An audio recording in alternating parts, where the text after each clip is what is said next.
Bonjour Mathilde, Bonjour Benoît. ça va? Très bien et toi? Ouais, très bien, écoute, on est pas mal ici. Donc on est à la Ciotat. C'est chez toi un peu, c'est ton jardin. Mes bureaux sont à côté, Ouais, donc on a un je cadre crois que- sympa. L'idée en fait, si tu veux, de ces entretiens, c'est d'aller à la rencontre de personnes qui agissent, qui font, d'où le nom les doers. Sans se focaliser forcément sur les entrepreneurs, c'est quand même, c'est quand même un profil, quelque chose qui correspond bien à cette image de personnes qui agissent. Donc voilà pourquoi j'avais envie de te rencontrer dans ce cadre-là. Tu nous racontes un petit peu ce que tu fais aujourd'hui et puis après on déroulera le film de ta vie. Aujourd'hui, je suis sur ma troisième aventure start-up. Ça s'appelle HelloCare et en fait, c'est une application mobile qui permet de parler à un médecin en moins de 15 minutes. Donc c'est ma première start-up sur le mobile et surtout ma première start-up sur la santé. D'accord, ça fait longtemps que tu es là-dessus? Là, ça fait quelques mois, j'ai commencé à bosser sur le projet il y a 1 an et on a lancé l'application il y a 2 mois. Très bien. Alors maintenant, bon, on va se faire un saut En arrière, très temporellement loin. dans la DeLorean, on s'en va. Tu nous racontes un petit peu ton parcours, comment tu démarres. Prenons le point de base. Donc tu es chez Apple. Ouais, c'est ça, premier boulot. Ouais. Je suis chez Apple, je découvre le numérique, gros coup de foudre. Et puis là, je me fais des potes qui font des sites web, qui sont dans la musique, les musiques électroniques. Enfin bon, on fait un premier site qui est un site marchand. On n'a rien vendu, on a vendu 2 cassettes et un vinyle parce qu'on prenait que des chèques. Voilà, 2 mixtapes, un vinyle. Et puis Apple me garde pas parce que c'était en 2000 et il y a eu un job freeze chez eux. Du coup, je me retrouve au Crédit Agricole. Là, c'est la chute absolue parce que je suis passée d'un esprit start-up à un gros paquebot où ça va pas vite du tout. Donc, je reviens dans une start-up sur la santé déjà. Ouais. Et puis, je reste 2 ans et demi dans cette start-up. J'ai ma fille. Tu y fais quoi? Alors, j'étais en charge de la communication et des partenariats. D'accord. Donc, communication plutôt à destination des médecins. Ouais. Et puis, au bout de 2 ans et demi, j'ai ma fille qui arrive, Adèle. Et en fait, là, je me dis, j'avais des idées de création d'entreprise. J'étais très connue pour être très très nulle sur les cadeaux, Ouais. vraiment très nulle, genre le 24 décembre 17h dans les magasins, c'était moi. Le cendrier pourri, le mug, etc., c'était moi aussi. Et en cherchant des cadeaux sur internet, je m'aperçois qu'il n'y a pas une offre terrible en ligne et je me dis, il y a un truc à faire. Et en fait, là, je devais reprendre le boulot, en fait, fin de mon congé maternité. J'arrive premier jour dans le bureau de mon patron et je lui dis, écoute, Jean-Yves, je me vois pas poursuivre là, je me vois pas reprendre comme ça, j'ai envie de monter une boîte. Il m'a dit très bien, on va faire ce qu'il faut pour négocier ton départ et je vais te donner un petit coup de pouce. Et c'est comme ça que j'ai monté ma première start-up, donc boutique en ligne de cadeaux, ne sachant rien faire. Hein, honnêtement, j'avais jamais géré de logistique, je connaissais pas les métiers du e-commerce et personne ne les connaissait vraiment à ce moment-là. Mais je me suis dit, bon, je me lance, j'avais 5 000 € en poche. Je suis allée voir une banquière qui m'a rallongé tout ça de 5 000 €. Royal. Voilà. Et puis j'ai trouvé un dev qui avait jamais fait de site e-commerce non plus. C'était déjà un dev. C'était déjà un dev et en fait on a monté le truc comme ça, un petit peu à l'arrache, avec l'aide des copains qui venaient m'aider à préparer les produits, qui m'aidaient sur la conception, sur les photos. Enfin, j'ai vraiment tout appris. Mais je pense que le point de départ c'était de se dire j'ai envie d'autre chose, quoi. Ouais. Et je pense que le déclencheur ça a été effectivement la naissance de ma fille, de me dire ce que je fais aujourd'hui, être dans la com, ok c'est bien, j'apprends des choses mais ça remplit pas en fait l'espace que j'ai envie de remplir dans ma vie. Ouais. Tu as vraiment senti une corrélation entre ce changement, une naissance quand même, c'est un moment important, c'est un grand marqueur. Un peu le pro, le perso et du coup ce perso qui prend de l'ampleur parce que finalement, à ce moment-là, Bagatelle, c'est une démarche pro, c'est une entreprise, mais c'est une démarche perso finalement où tu reprends un peu la main en ressortant de ce cadre de cette start-up. Je pense qu'il y a une recherche d'épanouissement et puis l'envie de faire des choses moi toute seule. Ça, je l'ai un peu regretté après, hein, le moi toute seule dans mon coin. Mais oui, moi toute seule, c'est piloter quelque chose, c'est créer et puis c'était avoir différentes choses à faire. C'est pas m'ennuyer en fait. Ouais. Et justement, alors, cette volonté de faire quelque chose, c'est presque imposé à toi de façon un peu irrationnelle, puisque tu venais d'avoir ta fille, tu parles de 5 000 € plus 5 000 € de la banque, mais tu as 10 000 balles, c'est que dalle. Tu n'as pas les compétences. Tu viens d'avoir ta fille, tu parlais de charge d'âme. Tu vois, c'est quand même lourd comme truc. Voilà, tu as une responsabilité qui va quand même au-delà du je peux me contenter de manger des pâtes et bouffer des chips parce que ça coûte pas cher. Tu dois aller plus loin que ça. c'est pas le bon moment. Tous les voyants sont presque au rouge finalement. Sur la partie financière, oui. Mais même parce que un enfant, ça prend du temps. Ouais. Finalement, ce truc s'impose quand même à toi malgré cette situation, quoi. Oui, parce qu'en fait, quand tu pèses le pour et le contre, tu te dis, finalement, ce qui compte le plus, c'est que moi, je sois bien, c'est que moi, je sois épanouie. Et si je suis épanouie, si on prend la relation à l'enfant, par exemple, mon enfant le sera aussi. Et finalement, le choix, il est là, c'est de se dire, la partie financière, la partie matérielle, c'est pas grave, je me débrouillerai. Bon, je pense qu'il y a une forme d'inconscience aussi, hein, c'est que tu envisages certains risques, mais t'as pas envie de les envisager tous dans sa globalité, sinon tu fais rien. Ouais. Donc il y a un peu d'inconscience, il y a beaucoup d'optimisme, c'est se dire je vais être capable de le faire. Et c'est une motivation aussi, parce que finalement tu construis les choses quand tu as vraiment faim. Moi je pense qu'un de mes moteurs c'est ça, c'est si j'ai faim, finalement je vais avancer, je vais trouver des raccourcis et l'argent n'est pas forcément un problème. Okay. C'était peut-être aussi pour rendre service à tes amis, à ta famille, non? De te dire tiens je vais arrêter de leur offrir des cadeaux de merde. En fait, j'ai pas résolu ce problème-là puisque je faisais des cadeaux toute la journée et que du coup j'avais plus du tout envie d'en trouver pour eux. Donc, non, tu tapes dans les stocks, un invendu et hop, c'est parti. J'ai fait un peu ça, mais ils m'ont vite grillé. Donc, Tu l'as dit juste avant, cet isolement un petit peu où tu t'es partie toute seule. Ouais. Comment est-ce que tu t'as trouvé, je sais que tu as trouvé une solution, mais est-ce que tu peux nous parler justement des entrepreneurs associés, comment c'est né, pourquoi, et puis qu'est-ce que c'est parce que... Ce qui s'est passé, c'est que moi j'étais toute seule chez moi à faire mes petits paquets cadeaux, derrière mon écran, etc. Et j'ai ouvert un blog à ce moment-là, parce que c'était la grande période des blogs. Et j'avais des entrepreneurs du web qui commençaient à commenter sur mon blog. Et en fait, en échangeant avec eux, je me suis aperçue qu'on était tous un peu isolés, qu'on était tous vraiment des newbies du secteur, mais comme tout le monde à ce moment-là. Et on s'est dit, ça serait pas mal de se rencontrer pour échanger. Et en fait, ce qui m'a beaucoup aidé, c'est que j'avais tout à apprendre. Et on a commencé à organiser des dîners qui étaient des dîners complètement informels. Et en fait, l'idée, c'était de s'enrichir les uns les autres en apprenant des erreurs et des réussites des autres. Et on a mis en place ces rendez-vous réguliers. Alors, au minimum, c'était mensuel. Mais la chose qui était derrière tout ça, c'était finalement de former une équipe d'entrepreneurs du web qui partageaient des expériences, des compétences et qui étaient là aussi pour se soutenir. Quand on crée une entreprise, il y a beaucoup de relations entre le pro et le perso. Et en fait, il ne faut pas rater ça. Et cette dimension-là, elle ressortait bien en fait dans nos échanges. C'est-à-dire qu'on discutait aussi de nos enfants, de notre vie perso. Et finalement, on arrivait à mélanger ces deux aspects pour tous grandir un petit peu ensemble. En s'appuyant sur les moritos de l'assassin. Entre autres. Donc là, tu as Bagatelle. Étape suivante, Qualid. Oui. Bagatelle, 5 ans. Voilà. Qualid, c'est combien de temps? Je me lasse un peu. Qualid, j'ai fait 6 ans. Bagatelle, j'en avais un petit peu marre de faire des colis et puis de gérer de la logistique et je me disais que je pouvais faire autre chose. Et donc j'ai monté Qualid avec uncadeau.com. Là, c'était pour faire de l'apport de trafic qualifié aux marchands.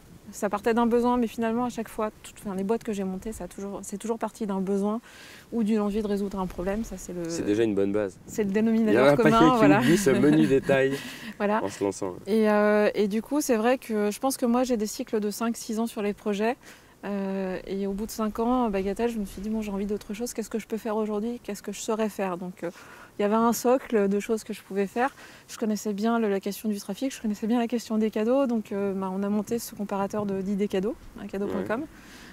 J'ai pas refait des erreurs passées parce qu'on apprend en fait. Et c'est ça qui est hyper intéressant dans l'entrepreneuriat, c'est que tous les jours, moi, j'apprends quelque chose. Je peux pas dire qu'il y a des périodes où j'ai rien appris. Ou les périodes où j'apprenais moins, c'est là que j'ai commencé à me lasser, c'est là que j'ai changé de projet. C'est une composante importante pour toi dans ton quotidien, d'apprendre. Ouais, je pense que la passion chez moi, elle vient de là. Elle vient de la satisfaction que j'ai à apprendre, à me mettre en danger et à trouver des solutions. Tu sors de ta zone de confort presque tous les matins en disant... C'est clair. Et j'attends vachement ça de mes équipes aussi. Alors, c'est pas adapté à tout le monde. Il y a des gens qui travaillent avec moi qui ont du mal à sortir de leur zone de confort et c'est un truc que j'essaye de de les pousser à faire. C'est compliqué? Parfois, c'est compliqué, ouais. Parce qu'il faut se mettre en danger tout le temps. Et ça, il y a beaucoup d'entrepreneurs qui savent se mettre en danger. C'est pas toujours le cas des gens qui sont salariés dans une équipe et qui n'ont pas forcément fait ce choix-là, quoi.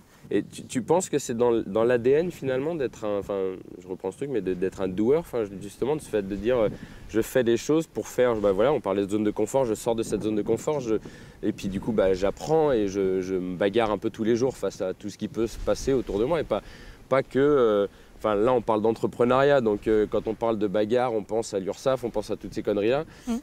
Mais ça va bien au-delà de ça, finalement, parce que tu te bagarres pour ton business plan, tu te bagarres pour ta trésor, tu te bagarres pour tes équipes, tu te bagarres pour tout, en fait. Clairement. Et tu penses que c'est dans l'ADN, ça doit être jusque dans l'ADN des gens avec lesquels tu travailles? Oui, je pense que d'une certaine manière, surtout sur des projets qui démarrent, il faut absolument que les gens soient capables de s'investir comme ça. Après, c'est pas au même niveau que l'entrepreneur, parce que l'entrepreneur, il le fait, mais sur tous les plans. Mais moi, je le demande sur certains points précis à mes équipes. Okay. Et donc, comme je disais, on a un petit peu parlé pour préparer cet entretien, et tu m'as parlé de quelque chose qui était fort aussi pour toi, c'était la quête de sens. Le principe d'Helloker, donc je le rappelle rapidement, tu l'as dit, hein, mais c'est de connecter avec un médecin en moins de 15 minutes avec son application. Évidemment, il y a un cadre réglementaire qui est hyper lourd, et voilà, c'est une de tes bagarres, j'imagine, aujourd'hui. C'est la grosse bagarre du moment. Mais au-delà du fait qu'aujourd'hui, peut-être que tu es un peu limité par ce cadre-là à faire, sans dénigrer un peu de bobologie, parce que finalement, tu n'as que la caméra et tu n'as pas de dossier médical derrière, et tu n'as pas de capacité à délivrer une ordonnance ou quelque chose comme ça. Donc, tu es forcément limité à des petites problématiques. Aujourd'hui, ouais. Voilà. Tu sens quand même que cette quête je parlais de quête de sens, c'est vraiment un marqueur fort aujourd'hui, et ça a toujours été quelque chose d'important, ou c'est particulièrement aujourd'hui? C'est particulièrement aujourd'hui, je pense que c'est une évolution. Effectivement, aujourd'hui, je vois du sens dans ce qu'on fait, même si on est dans une étape qui est intermédiaire, où on ne peut pas envoyer d'ordonnance. Enfin, on ne rend pas tout le service qu'on voudrait rendre, mais malgré tout, on rend un service. Et moi, quand je vois les retours des utilisateurs, c'est vraiment un plaisir. Mais la quête de sens, je pense qu'elle est venue, elle était déjà un petit peu présente, mais de manière moins affirmée avant. Parce qu'avant, je prenais aussi l'idée que j'avais, et puis je l'exécutais. Maintenant, là, sur ce projet-là, il est tombé à un moment où moi, j'avais dit que je faisais une pause pendant 2 ans, que je remontais pas de projet.